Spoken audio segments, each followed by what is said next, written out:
우리가 말씀을 듣기 전에 성경을 높이 들고 우리의 믿음을 고백하도록 하겠습니다. 저는 예수 믿어 구원받았습니다. 저는 예수 믿어 하나님 자녀 되었습니다. 저는 예수 믿어 천국 백성 되었습니다. 하나님께서 선물로 주신 오늘 하나님 말씀으로 가르침을 받습니다. 눈을 열어 주의 법안에 있는 놀라운 진리를 보고 깨닫게 하소서. 아멘으로 순종하여 하나님께 영광 돌리는 삶 되게 하소서. 아멘. 고백한 대로 사시기를 축원합니다. 현대인들을 세 부류로 나눌 수가 있습니다. 가진 자와 못 가진 자, 그리고 가졌으나 할부를 갚고 있는 자. 역사상 요즘처럼 쉽게 가질 수 있는 시스템이 갖춰진 시대가 없었습니다. 우리는 마음만 먹으면 가질 수 있는 시대에 살고 있습니다. 물론 빚을 지기는 하지만요. 우리 주변의 광고들은 우리들을 향해서 이런 것들이 있는데 너라면 가질 수 있어 라고 말을 합니다. 현대사회는 탐심을 권장하고 탐심이 우리를 좀 더 질 좋은 삶으로 이끌어 줄 것이다 라고 이야기합니다. 그러나 성경은 탐심을 경계하라 라고 명령하고 있습니다. 각 사람의 욕망은 다양합니다. 원하는 것, 취향, 우선순위가 모두 다 다릅니다. 그러나 우리 모두에게 공통점이 있다면 다들 나에게 없는 것을 원한다라는 것이죠. 원한다는 것은 나쁜 것이 아닙니다. 욕망의 대상에도 분명히 좋은 것이 있습니다. 즐거움과 기쁨, 소속감과 안정감, 위로와 안전 등 우리는 존중과 존경받고 싶어하고 또한 중요한 존재가 되고 싶어합니다. 사랑받고 싶기도 하고요. 의미 있는 삶을 살고 싶어합니다. 이런 것들도 욕망의 한 부분입니다. 그러므로 사람이 아무런 욕망이 없다면 움직이는 무생물과 같다라고 할 수 있습니다. 그런데 이러한 욕망은 주위의 영향을 받아서 만들어집니다. 우리는 자본주의 경제체제 안에서 살고 있습니다. 자본주의 사회는 예외 없이 성공과 돈이라는 이 두 가지에 굉장히 많은 것을 집중하고 있습니다. 그러고 보니 우리는 사랑도, 존경도, 소속감을 향한 선한 욕망도 돈을 소유하면, 성공하면 채울 수 있다는 믿음을 갖게 됩니다. 저는 자본주의 사회를 가장 잘 설명하고 있는 드라마 대사가 이거라고 생각을 합니다. 얼마면 돼? 사랑 돈으로 주고 사겠어. 맞습니다. 자본주의 사회를 가장 잘 표현하는 것이죠. 돈만 있으면 가정이 평화롭고, 돈만 있으면 자녀가 잘 되고, 돈만 있으면 사람들로부터 사랑과 존경을 받을 수 있고, 돈이 있는 것이 성공이다라는 가치관이 이 사회에 만연해 있습니다. 이러한 사회와 가정에서 영향을 받은 우리 아이들은 물질을 가져야만 만족감을 얻는다는 가치관을 갖게 되고, 그들의 꿈은 건전한 욕망이 아니라 부당한 욕망, 잘못된 욕망, 즉 탐심을 갖게 되는 것이죠. 여러분, 우리 초등학생들, 우리 어린아이들의 장래 희망 중에 상위권에 올라가는 것들이 몇몇 있는데요. 연예인들은 꼭 올라가고요. 좀 의아해할 수 있지만 올라가는 장래 희망이 있습니다. 뭐냐면 건물주입니다. 그들의 눈에는 건물주가 되면은 일을 하지 않고도 월세를 받아서 먹고 살 수 있을 것이라고 생각이 되나 봅니다. 그래서 내 장래희망은 건물 하나, 내 건물을 갖고 있는 것이 꿈이다라고 생각을 하는 아이들도 있죠. 왜 연예인이 되고 싶어 할까요? 텔레비전에 나와서일까요? 제 윗세대 분들은요, 이런 노래를 불렀습니다. 텔레비전에 내가 나왔으면 정말 좋겠네. 텔레비전에 나오는 것 자체가 너무나도 기쁜 거였죠. 그런데 요즘 아이들은 텔레비전에 나오기 위해서 연예인이 되는 것이 아니라 돈을 많이 벌 수 있기 때문에 연예인이 되고자 하는 것입니다. 그러므로 이 모든 꿈들이 돈과 관련되어 있다는 사실을 우리는 좀 씁쓸할 수밖에 없게 되죠. 그런데 탐심은 눈에 보이지도 않고요. 또 법으로 금지할 방법도 없습니다. 그러나 탐심의 결과는 세계 어디서나 볼 수가 있죠. 인류의 역사에서 어두운 부분도 탐심의 결과입니다. 많은 통치자들이 남의 땅의 자원과 부를 탐냈습니다. 그래서 전쟁을 일으켰고 수많은 사람들을 죽음으로 몰아넣었습니다. 없는 것 갖고 싶은 게 죄냐라고 물을 수 있습니다. 그러나 탐심은 소유하면서 극복할 수 있는 것이 아닙니다. 그리고 내가 가져서 그 탐심이 사라지는 것도 아니죠. 또 이렇게 이야기할 수 있죠. 뭐 갖고 싶은 거 갖는 건데 그것이 위험하냐, 내 자유 아니냐라고 얘기할 수 있습니다. 그러나 우리는 탐심의 힘을 과소평가해서는 안 됩니다. 탐심이 무서운 것은 실제적인 죄로 인해 발생하는 비극적인 일들 뿐만 아니라 우리의 삶을 지옥으로 만든다는 것이죠. 미국의 한 목사님이 지옥에 대해서 이렇게 정의했습니다. 내가 저기에 있다면. 지금 이 자리에 예배하러 오신 분들도 이 자리가 하나님을 예배하는 영광의 자리, 기쁨의 자리, 천국일 수도 있고요. 어떤 분에게는 지옥일 수도 있습니다.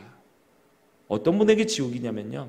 내가 왜 이 자리에 앉아 있는지, 지금 산으로 들러 날씨도 너무나도 좋은데 나가 있어야 되는데 라고 생각하는 바로 그 자리가 지옥이라는 것이죠.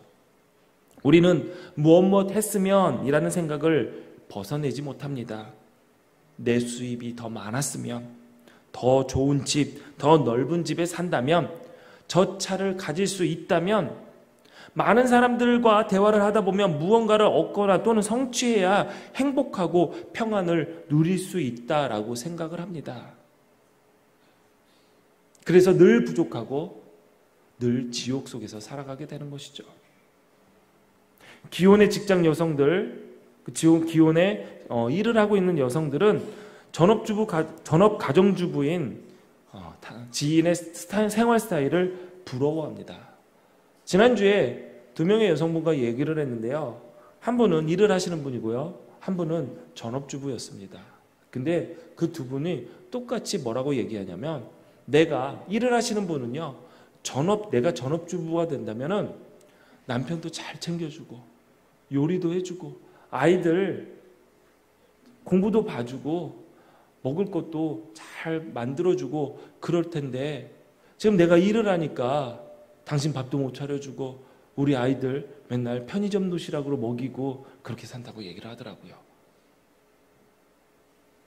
너무 소상하게 알고 있는 이유는 그 말하고 있는 여성이 저랑 같이 살고 있는 여성이기 때문입니다.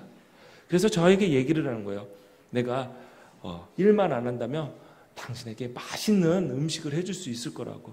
근데 속으로 저는 웃기는 소리 하지 마세요. 맛있는 음식이 맛있을지 없을지는 먹어봐야 알죠. 저는 그렇게 생각을 하기는 합니다. 근데요, 동일하게 전업주부인 성도가 저에게 얘기할 때 일을 나가고 싶다라는 거예요. 왜냐하면 일을 하시는 분들이, 우리 교인들은 이제 일하시는 분들이 굉장히 많으신데 너무 부럽다라는 거예요. 나만 놀고 있는 것 같고. 서로를 너무 부러워합니다. 왜 그럴까요? 변함없는 진리죠. 남의 떡이 더 크게 보이기 때문입니다. 신앙생활에서도 남의 떡이 더 커 보이는 상황이 계속 이어집니다.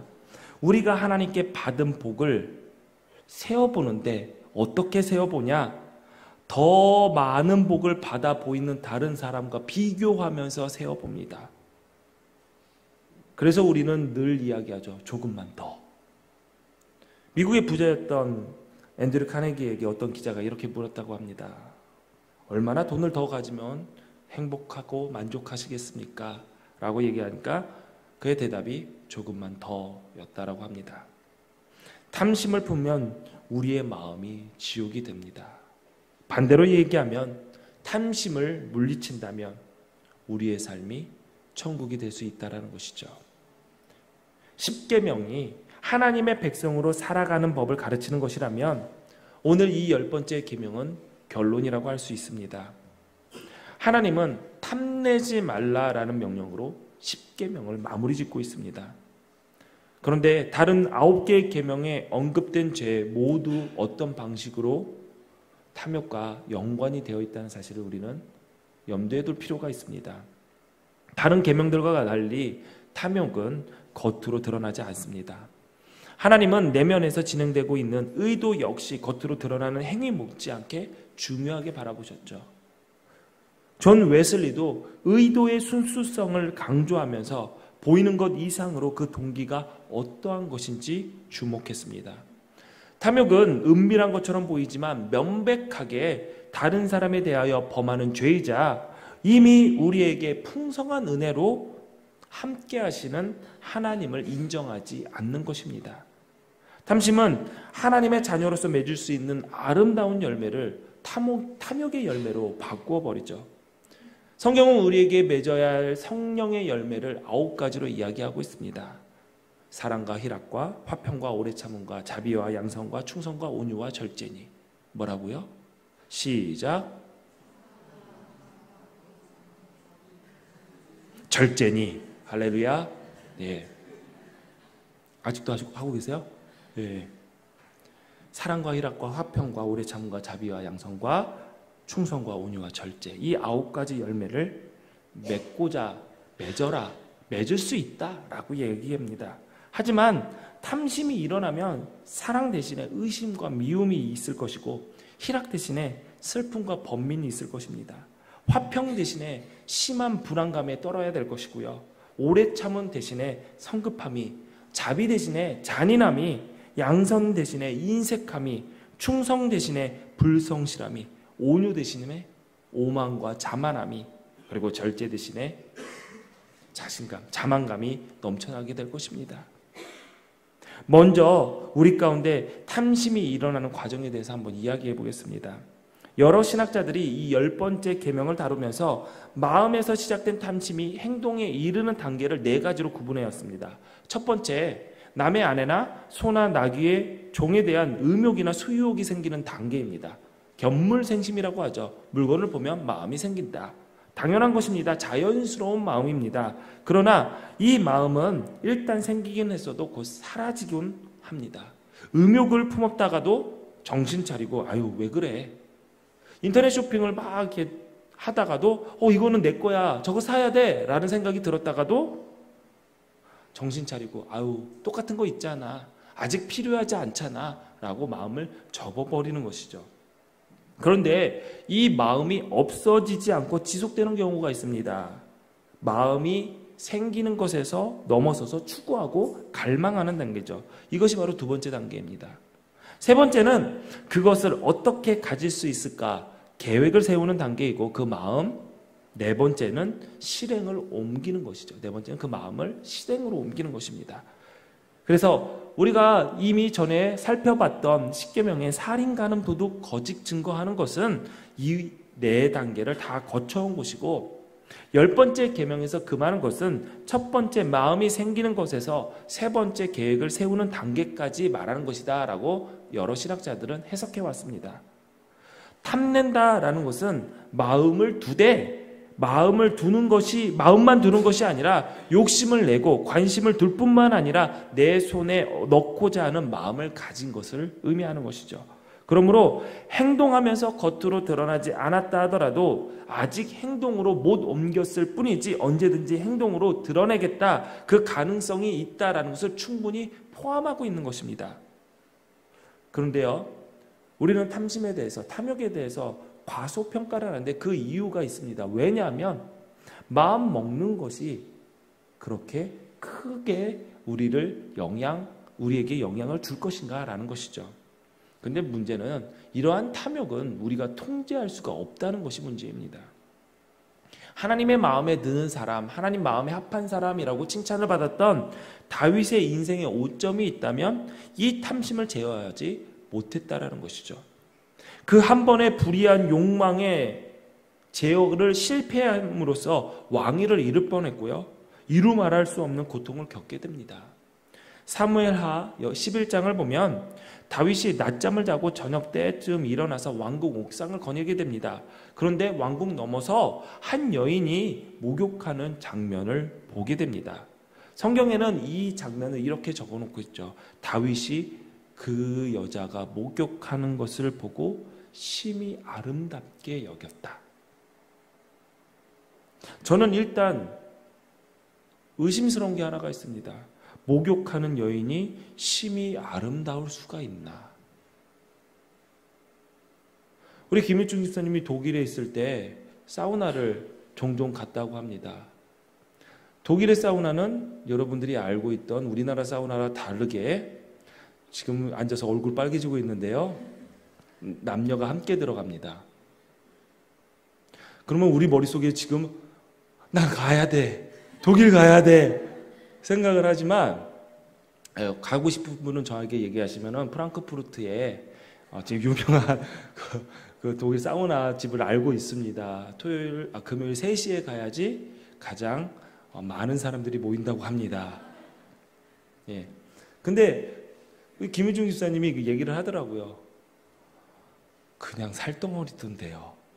별 매력이 없다라는 거예요. 저도 그거를 경험해봐서 알고 있습니다. 별 매력적이지 않아요. 그냥 씻는 사람이에요. 근데 다윗은 그거를 보고 심히 아름답게 여겼더라. 뭡니까? 탐심이 발동한 것이죠. 근데 더 웃긴 건 뭔지 아십니까? 제가요 다윗 시대의 예루살렘 성 복원도를 봤습니다.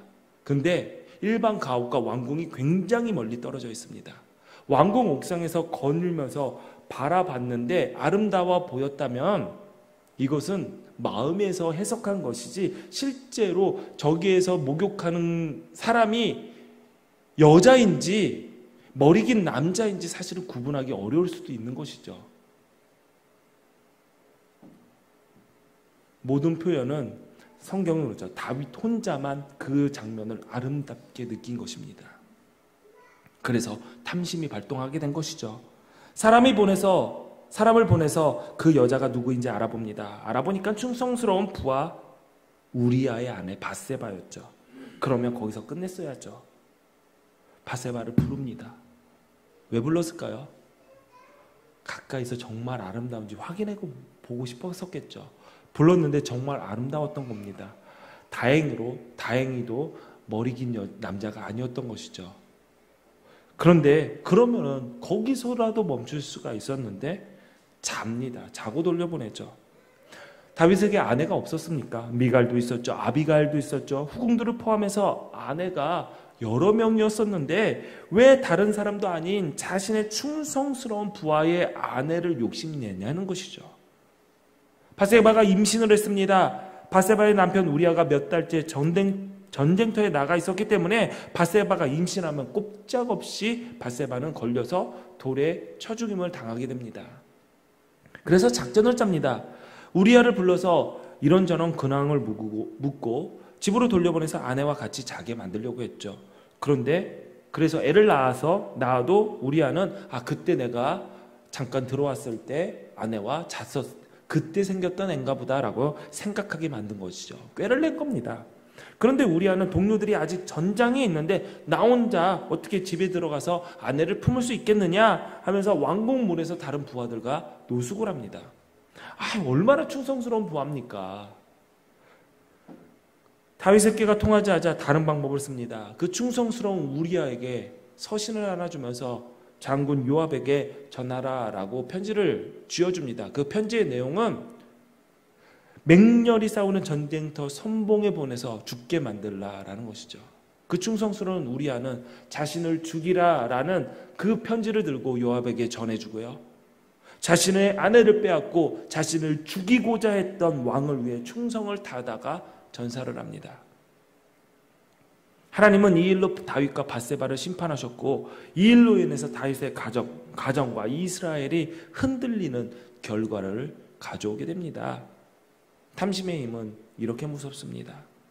다윗은 간음을 저질렀고 이스라엘의 권위자의 지위를 남용해서 거짓말을 했고 살인을 저질렀습니다.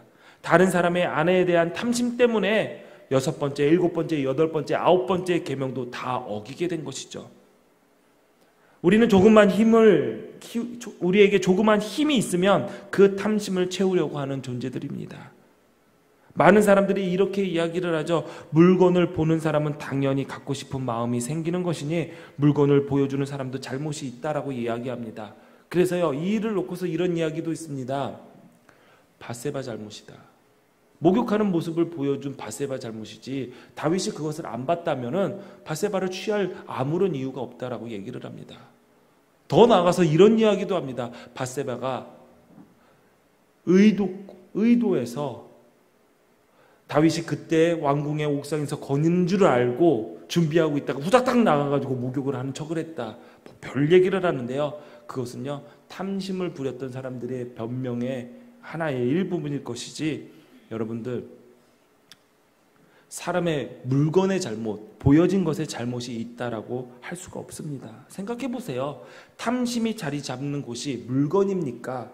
아니면 우리의 마음입니까? 물론 물건이 우리에게 탐심을 자극하는 원인이 될 수 있습니다. 2주 전에 도둑질하지 말라라는 8번째 계명을 이야기할 때 교회에서 도둑맞은 화분에 대해서 이야기를 했습니다. 자, 화분에 심겨진 그 꽃이 우리에게 탐심을 주지는 않습니다. 그러나 그 꽃을 예쁘게 보거나 그 꽃에 무언가 의미를 부여하기 시작하면 갖고 싶은 마음이 생길 수 있습니다. 여기서 꽃이 예쁘다, 나에게 의미 있다 라고 생각하는 것은 어디서 시작하냐면 우리의 마음에서 시작되는 것이죠. 우리의 마음에 꽃이 예쁘다, 좋다, 그래서 갖고 싶다라는 마음이 없으면 탐하는 마음 생길 수가 없게 됩니다. 그래서 예수님은 이렇게 이야기했습니다. 밖에서 들어가는 것이 사람을 더럽게 하는 것이 아니라 속에서 나오는 것이 사람을 더럽게 한다라고 얘기하셨죠. 마가복음 7장 20절에서 23절 말씀 우리 같이 읽어볼까요? 시작. 사람에게서 나오는 그것이 사람을 더럽게 하느니라. 속에서 곧 사람의 마음에서 나오는 것은 악한 생각, 곧 음란과 도둑질과 살인과 간음과 탐욕과 악독과 속임과 음탕과 질투와 비방과 교만과 우매함이니 이 모든 악한 것이 다 속에서 나와서 사람을 더럽게 하느니라. 아멘. 예수님의 말씀을 보면요, 10번째 계명뿐만 아니라 6번째, 7번째, 8번째, 9번째 계명과 관련된 모든 것이 타락한 사람의 마음에서부터 나온다라고 말씀하고 계십니다. 그렇다면 기독교만 탐욕에 대해서 이야기하는 것일까요? 아닙니다. 불교의 경우에서도 3가지 멀리할 것을 가르치는데 탐내는 것과 분노하는 것과 어리석음을 멀리할 것이라고 가르치고 있습니다. 그래서 탐욕과 분노와 어리석음을 벗어내기 위해서 그들은 수양을 하게 되는 것이죠. 유교에 말하는 공자도 젊을 때는 음욕을, 중년에는 물욕을, 노년에는 명예욕을 조심해야 한다라고 가르치셨습니다. 예수님도 하나님의 나라가 임했을 때 좌우편에 앉게 해달라는 제자들에게 섬김을 가르치심으로 명예욕을 경계하라라고 가르치셨습니다. 그렇다면 우리는 어떤 것도 욕심내지 말아야 되는 걸까요? 욕심내지 않는 것이 정말 가능한 일일까요? 불교에서는 모든 욕망을 벗어내기 위해서 비움을 이뤄야 되는데 그거를 공이라고 합니다. 빌공자를 써서 공이라고 하는데 이 공을 이룰 때 말 그대로 그들이 말하는 해탈, 그리고 성불을 할 수 있게 되는 거죠. 부처가 될 수가 있게 됩니다. 근데 공을 이루고자 할 때 공을 이루고자 하는 욕심까지도 공을 해야지, 비워야지 진정한 공을 이룰 수 있다라고 이야기를 합니다. 무슨 말인지 아십니까? 비워야 되는데 이거를 비워야지라고 마음 먹는 것도 욕심이기 때문에 그 마음조차 없이 비워야 된다. 불가능하죠. 하나님께서도 우리에게 이런 것을 요구하는 걸까요? 결론부터 이야기하자면 성경에서는 욕망을 버려라, 욕망을 버리고자 하는 욕망까지도 버려라 라고 가르치지 않습니다. 성경은 오히려 우리의 욕망을 인정합니다. 다행입니다. 생각해 보십시오. 성욕이 없다면 남녀가 어떻게 만나서 가정을 이루고 자녀를 낳습니까? 물론 우리가 지금은 부부간의 사랑보다 더 고귀한 가치인 의리를 붙잡고 정신적인 사랑을 하면서 살아가고 있지만 우리도 한때 정신적인 사랑은 다 때려치고 불타는 정욕으로 사랑한 적도 있습니다. 뭐 아닌 것처럼 저만 쳐다봅니까? 그래서 우리의 자녀들은 그거의 열매인 것이죠. 우리가 정신적인 사랑만 했다면 우리의 귀여운 자녀들은 만나지 못했을 것입니다. 우리의 정신 속에나 있었겠죠. 아가서를 보십시오. 성의 아름다움을, 남녀 간의 불꽃 튀는 사랑을 노래하고 있습니다. 어떻게 성경에 이런 노래가 있을까? 이런 책이 성경에 들어갔을까 할 정도로 남녀 간의, 이성 간의 사랑에 대해서 굉장히 노골적으로 표현을 하고 있습니다. 또 성취욕과 소유욕이 없다면 어떻게 우리가 열심히 일하며 무언가를 이루고자 하겠습니까? 자기의 이름과 명예를 잘 관리하고자 하는 욕심이 없다면 어떻게 자존감을 가지고 당당하게 살아갈 수 있겠습니까? 그렇다면 하나님은 우리의 욕망을 어떻게 하길 바라시는 것일까요? 하나님은 우리에게 욕망을 없애라라고 요구하신 것이 아니라 그 욕망의 방향을 바른 쪽으로 인도하시기를 원하십니다. 빌립보서 3장 14절 바울은 이렇게 말했습니다. 표대를 향하여 그리스도 예수 안에서 하나님이 위에서 부르신 부름의 상을 위하여 달려가노라. 이 표대는 예수님이 먼저 걸어가신 십자가의 길이자 그리스도를 닮아가는 성화의 목표이고 천성을 향해 전진해 나가는 순례자의 최종 목적지입니다. 우리가 이 표태를 향하고자 하는 마음이 없이, 이 순례의 길을 잘 마치고자 하는 마음이 없이, 또 그 길 끝에서 우리 하나님께서 예비하신 상을 받고자 하는 마음이 없이 우리는 어떻게 그 십자가의 길, 좁은 길을 걸어갈 수 있겠습니까? 성경은 우리에게 통제할 수 없는 욕망에 끌려 사는 삶이 아니라 거룩한 욕심을 가져라 라고 말을 합니다. 세상의 욕망으로 가득가득 채워진 삶이 아니라 그 세상의 욕망을 비우고 그 빈자리에 하나님께서 기뻐하시는 거룩한 욕심으로 채워라 라고 말하고 있습니다. 빌립보서 4장 8절 말씀 우리 같이 읽어볼까요? 시작! 끝으로 형제들아, 무엇에든지 참되며 무엇에든지 경건하며 무엇에든지 오르며 무엇에든지 정결하며 무엇에든지 사랑받을 만하며 무엇에든지 칭찬받을 만하며 무슨 덕이 있든지 무슨 기름이 있든지 이것들을 생각하라. 아멘. 아멘.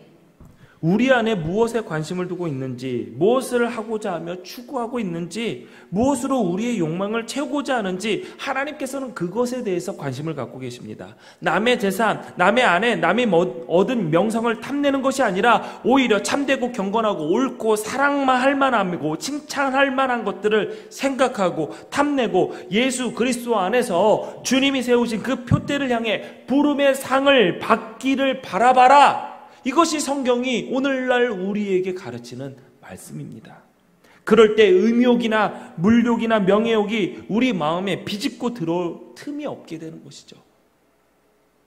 우리의 욕망을 없애는 것이 아니라 세상적인 욕망, 더러운 욕망, 하나님께서 원하시지 않는 그 욕망이 우리 안에 발 디딜 데가 없게 다른 것들로 선한 욕심으로 채우라는 것이죠.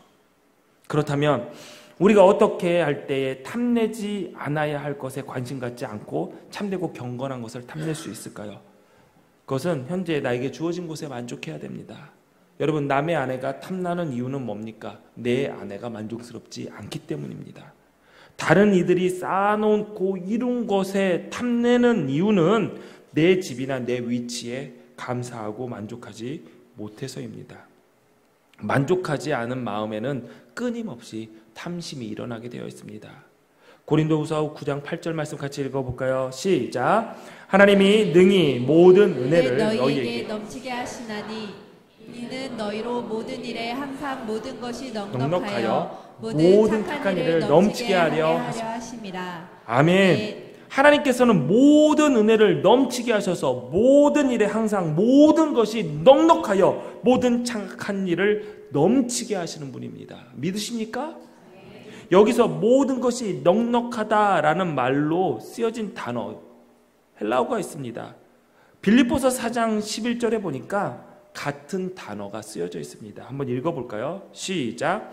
내가 궁핍함으로 말하는 것이 아니라 어떠한 형편에든지 나는 자족하기를 배웠노니 나는 비천에 처할 줄도 알고 풍부에 처할 줄도 알아. 모든 일 곧 배부름과 배고픔과 풍부와 궁핍에도 처할 줄 아는 일체의 비결을 배웠노라. 내게 능력 주시는 자 안에서 내가 모든 것을 할 수 있느니라. 아멘.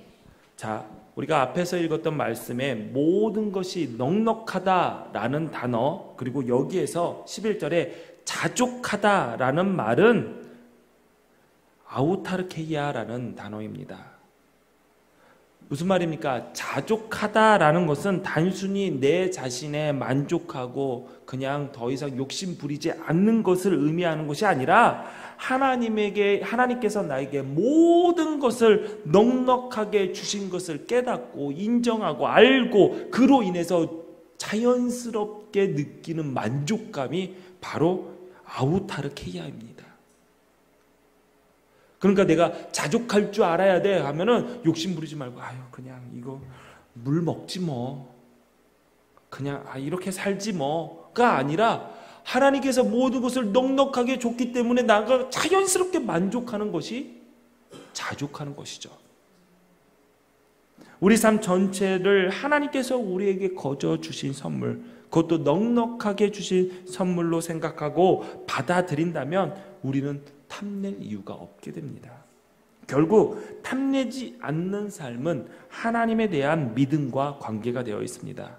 하나님 외에 나에게 풍성한 은혜로 채워주실 분이 없음을 고백하는 삶, 바로 이 10번째 계명은 하나님 외에 다른 신이 없다라는 첫 번째 계명과 맞닿아 있습니다.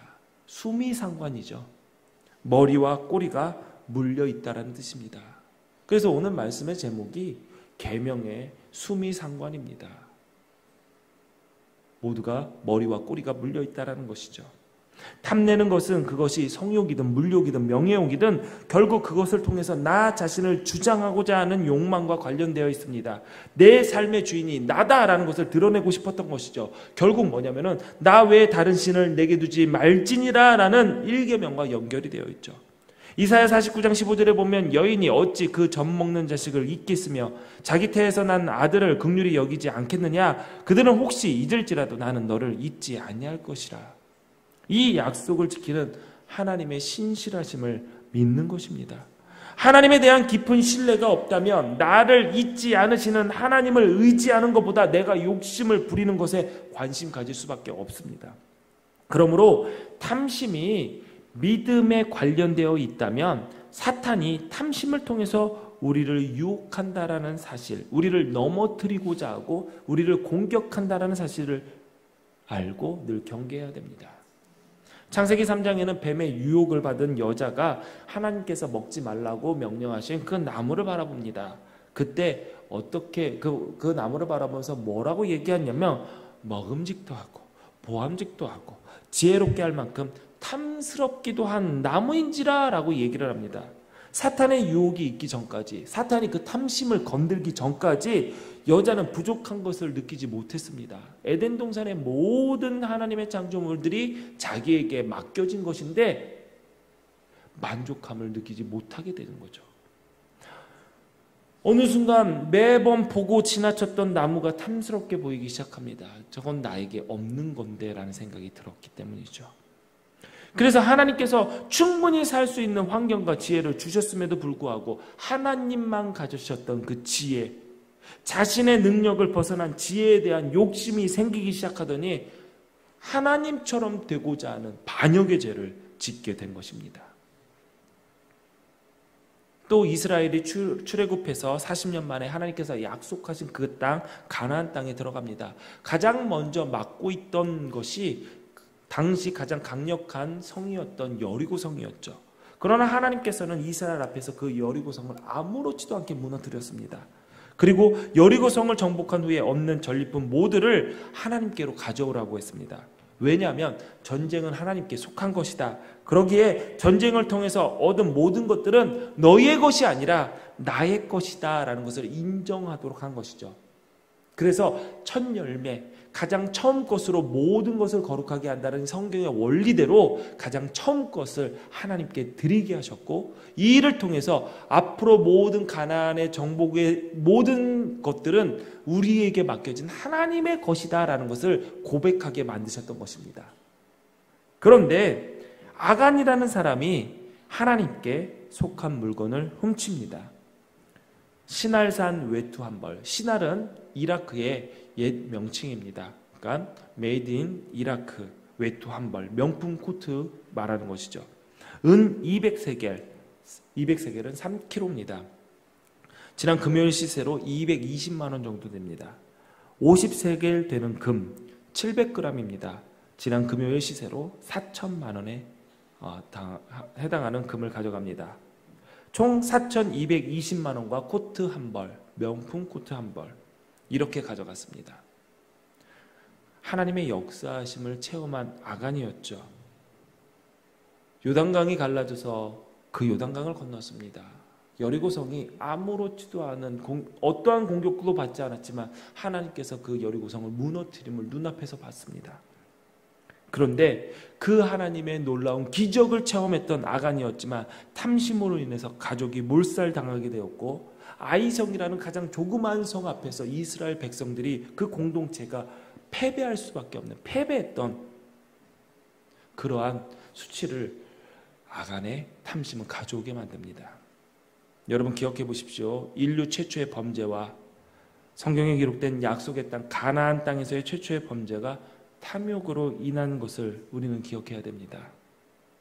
우리가 부족해서 모자라서 필요한데 없어서 하나님이 우리에게 무관심해서가 아니라 충분히 넉넉했고 하나님의 능력이 강하게 역사할 바로 그때 사단은 우리의 탐심을 공격해서 하나님의 사람으로서 세워짐을 방해하고 넘어뜨리게 한다는 사실 우리는 잊지 말아야 됩니다.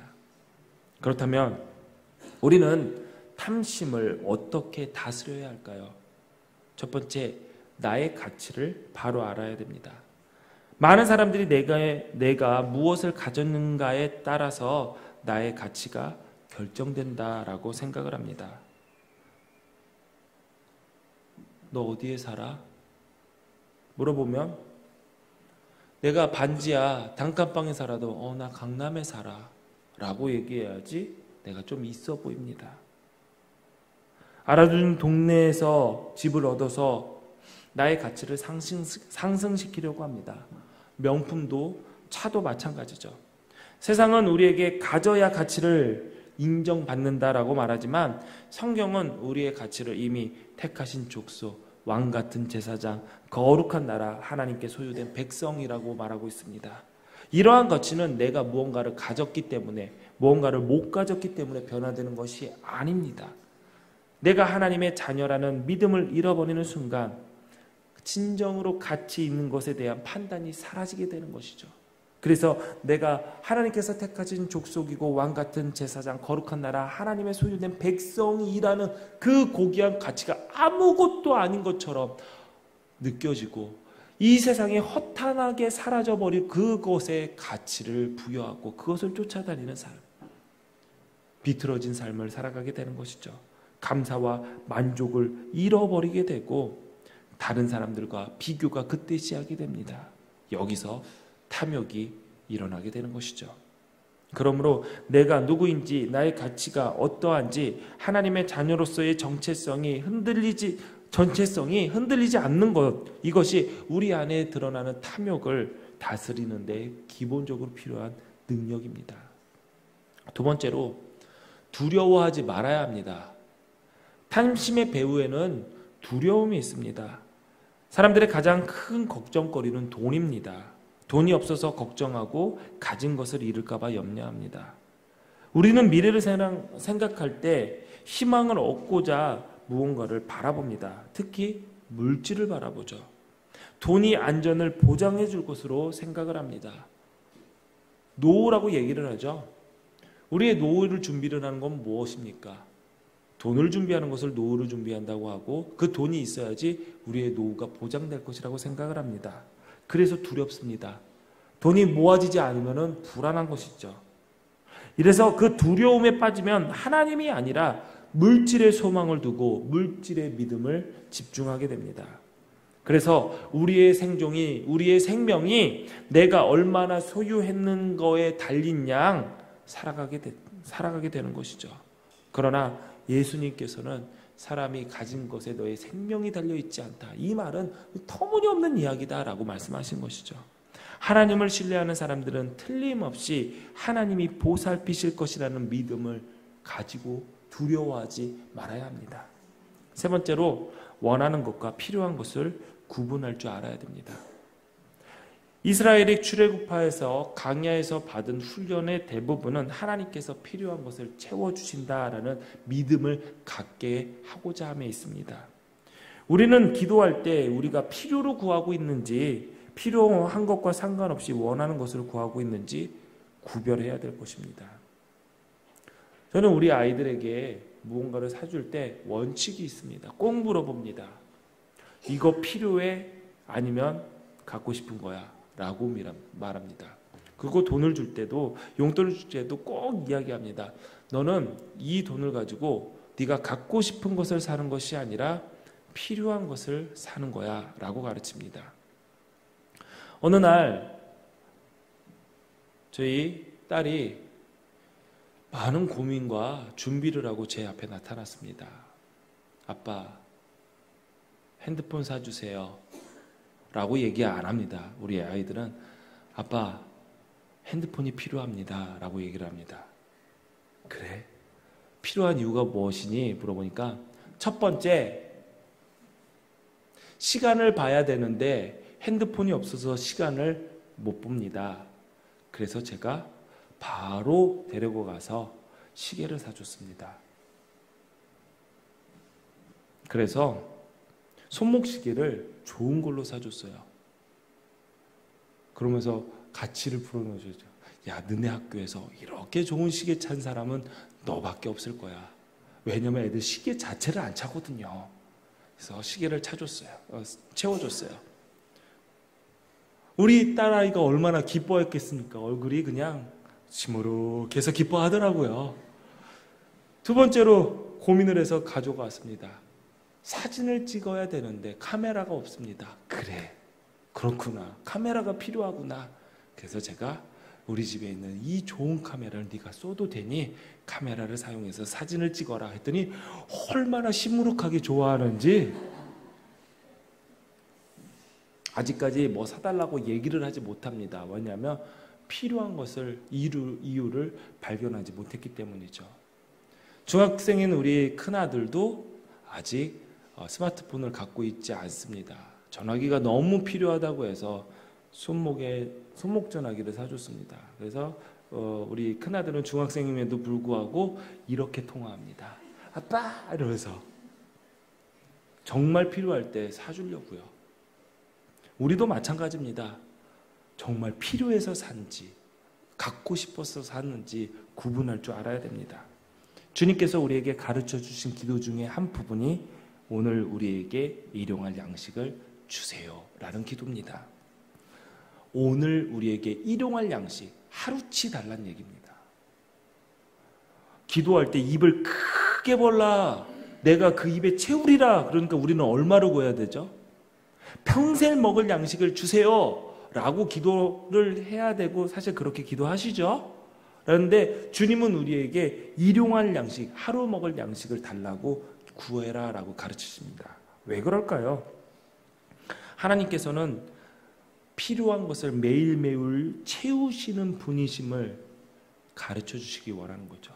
그 기도를 통해서 매일의 삶 속에서 나를 채우시고 필요를 따라서 나에게 공급하시는 그 하나님과의 교제를 하나님은 더 중요하게 생각하시기 때문입니다. 그래서 우리는 날마다 내가 원하는 것을 구하는 것이 아니라 필요한 것을 구하고, 그럴 때 하나님께서 채우시는 손길을 경험하게 되는 것입니다. 네 번째, 물질이 아닌 관계에 초점을 맞춰야 됩니다. 탐심에 빠지면 가장 먼저 희생되는 것이 관계입니다. 하나님은 우리와 깊은 관계를 맺기 원하시는데 탐심은 하나님을 보지 못하게 하고 내가 갖고 싶은 어떤 것에 집중하게 만듭니다. 하나님과의 관계, 바른 관계가 맺어질 수가 없게 되는 것이죠. 인간관계도 마찬가지입니다. 탐심은 친구를 경쟁자로 만들어버립니다. 친구가 가진 것에 대해서 시기와 질투를 만들게 합니다. 사촌이 땅 사면 왜 배가 아픕니까? 축하해줘야죠. 저는 제 사촌이 땅 샀으면 좋겠습니다. 그래서 부자가 됐으면 좋겠어요. 그래서 제가 목회할 때 좀 도와줬으면 좋겠어요. 이것도 탐심인가요? 근데 우리는요, 남이 잘 되면요, 어떻게든 깎아내리려고 합니다. 시기하고 질투하죠. 당연히 탐심이 관계를 깨트려 버리는 겁니다. 여러분 잘 생각해 보십시오. 지금 가장 중요한 관계가 깨어지고 어그러지고 제쳐진다 할지라도 정말 갖고 싶은 것이 무엇인지, 내가 그것을 가지려고 시도하고 노력하는 것이 정말 모든 중요한 관계가 다 어그러져도 상관없는 것처럼 우리가 저돌적으로 달려가고 있는지 한번 확인해 봐야 됩니다. 잠언 15장 16절 17절 말씀을 읽어볼까요? 시작. 이 적어도 여호와를 경외하는 것이 크게 부하고 번뇌하는 것보다 나으니라. 채소를 먹으며 서로 사랑하는 것이 달진 소를 먹으며 서로 미워하는 것보다 나으니라. 아멘. 탐심에 빠지면 사람이 하나님을 이용하려고 하죠. 하나님을 볼 때 내 욕구를 채워주시는 분으로밖에 생각하지 못합니다. 마찬가지로 탐심에 빠지면 사람도 이용합니다. 다 관계가 끝나게 되는 것이죠. 그런데 그 탐심을 버리면 사람도 하나님도 이용의 대상이 아니라 사랑의 대상으로 보이기 시작하는 것이죠. 우리는 탐심을 버리고 나눔을 생각해야 됩니다. 누가복음 12장 15절에 탐심을 물리쳐라. 사람의 생명이 그 소유에 넉넉한 데 있지 아니하니라. 무슨 말입니까? 소유가 중요한 것이 아니라는 것입니다. 그러므로 나누지 못하는 것, 내 소유가 너무 중요하기 때문에 나누지 못하는데 그거 나눠도 너 죽지 않는다 라는 이야기입니다. 내 이웃의 것을 탐내지 말라라는 명령은 결국 내 이웃을 사랑하라, 강도당한 자의 이웃이 되어준 선한 사마리아 사람이 되라는 뜻이 포함되어 있습니다. 마지막으로 탐심을 절제하고 통제할 수 있으려면 감사해야 합니다. 감사는 아무나 할 수 없습니다. 감사하는 사람은 일단 만족할 줄 알아야 됩니다. 여러분, 제가 퀴즈를 드리겠습니다. 어떤 사람이 만족한 사람인가? 1번, 자녀를 7명 가진 사람. 2번, 70억을 가진 사람. 답은 뭘까요?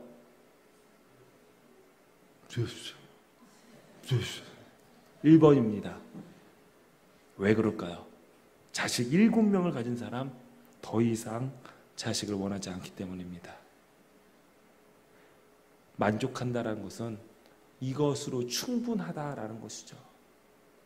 여러분, 사람은 만족할 줄 모릅니다. 근데 제가 이렇게 목회를 하다 보면서 느끼는 게 있는데요. 정말 우리 교회 젊은 부부들이 많은데, 젊은 부부들이 정말 빨리 만족하는 부분이 뭐냐면 자식에 대한 만족이더라고요. 하나로 충분하대요. 어떻게 하나로 충분할 수가 있을까? 둘은 너무 과하대요. 그리고 우리 셋 많잖아요. 셋은 과하대요. 예, 불쌍하게 바라봐요. 저희 아는 옆 교회가요, 넷이 좀 많거든요. 근데요, 한번 교회에서 이것 때문에 좀 문제가 생긴 적이 있어요. 상처받고 막 그랬어요. 농담으로, 무슨 햄스터야, 넷이나 낳게. 그래가지고 그 권사님들끼리 싸웠더라고요. 근데 지금은 넷이 한두 명이 아니에요. 담임 목사님도 애가 넷이에요. 근데 감사라는 것은 부족한 것이 없다라고 생각하고 만족하는 사람들만 할 수 있다는 사실이죠. 그렇기 때문에 하나님께서는 우리에게 하나님이 목자 되셨기 때문에, 너희에게 부족함이 없기 때문에 범사에 감사할 수 있어야 되고, 그것이 우리를 향한 하나님의 뜻이다라고 이야기를 합니다. 빌보서 4장 12절 13절 말씀 이렇게 보니까요, 바울은요 비천에 처할 줄도 알고 풍부에 처할 줄도 알고, 그러니까 일체의 비결을 배웠다. 내가 내게 능력 주신 자 안에서 내가 모든 것을 할 수 있다라고 이야기를 합니다. 이때가 어느 때였냐면 감옥에 갇혀 있었을 때입니다. 감옥에서도 기뻐할 수 있었고, 더 나아가 교우들에게 야, 주 안에서 기뻐하라 라고 말할 수가 있었던 것이죠. 왜냐하면 하나님께서 우리의 하나님 되심을 분명히 알았기 때문입니다. 모든 것이 하나님께서 선물로 허락하신 것을 알았기 때문이죠. 우리가 감사하지 못한 이유는 우리에게 주어진 모든 것이 거저 받은 선물임을 알지 못하기 때문입니다. 내게 있는 것은 내가 자격이 있기 때문에 당연히 있는 것이고, 내가 없는 것은 뭘까요? 내가 자격이 있음에도 불구하고 없기 때문에 불평이 되는 거죠.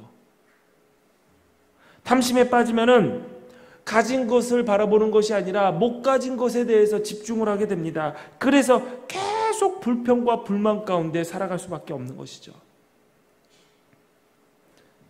이미 가진 것을 바라보는 것입니다. 시편 23편 1절 말씀, 우리 다 같이 마음을 다해서 같이 고백해 볼까요? 시작. 여호와는 나의 목자시니 내게 부족함이 없으리로다. 아멘. 내게 부족함이 없으리로다. 왜? 하나님이 나의 목자인데 뭐가 부족합니까? 이 믿음의 고백이 여러분의 삶 가운데 풍성하게 일어나기를 바랍니다. 다음 주 추수감사주일입니다. 한 해 동안 하나님께서 우리의 목자가 되셨습니다. 그래서 부족함 없이 우리에게 베풀어 주신 은혜가 있습니다. 그러나 우리는 그것을 바라보지가 못할 때가 많죠. 우리의 탐심 때문에. 감사주일 이 절기는 우리에게 베풀어 주신 그 은혜를 바라보며 잊었던 감사를 회복하는 시기입니다. 나만의 유익을 채우고자 하는 탐욕이 아니라 하나님의 뜻을 이루고자 하는 거룩한 욕심을 가지고 늘 풍성한 은혜가 넘치게 하실 약속의 말씀을 들고 세상으로 나가는 여러분들과 하나님께서 함께 하십니다. 한 주간 삶 가운데서 여러분 감사를 회복하십시오. 다음 추수감사 주일에 오실 때 그냥 오시는 것이 아니라 감사의 마음을 담아서 적어서 준비해서 오십시오. 오늘 여러분 받으신 주보에 감사 헌금 봉투를 제가 넣어드렸습니다. 왜 넣어드렸냐면 한 주 동안 감사를 회복하시라고 저 넣어드렸습니다.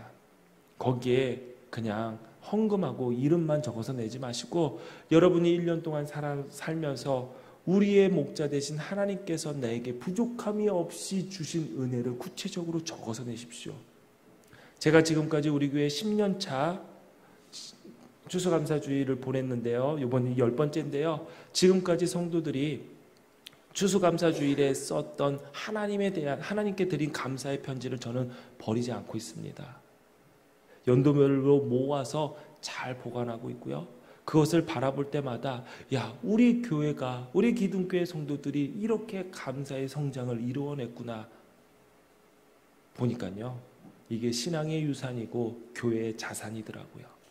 여러분 한 주간 감사를 회복하시며 그 믿음의 유산들을 적어서 함께 여러분의 마음과 예물을 드리시기를 바랍니다. 하나님께서 그것을 기뻐 받으실 것입니다.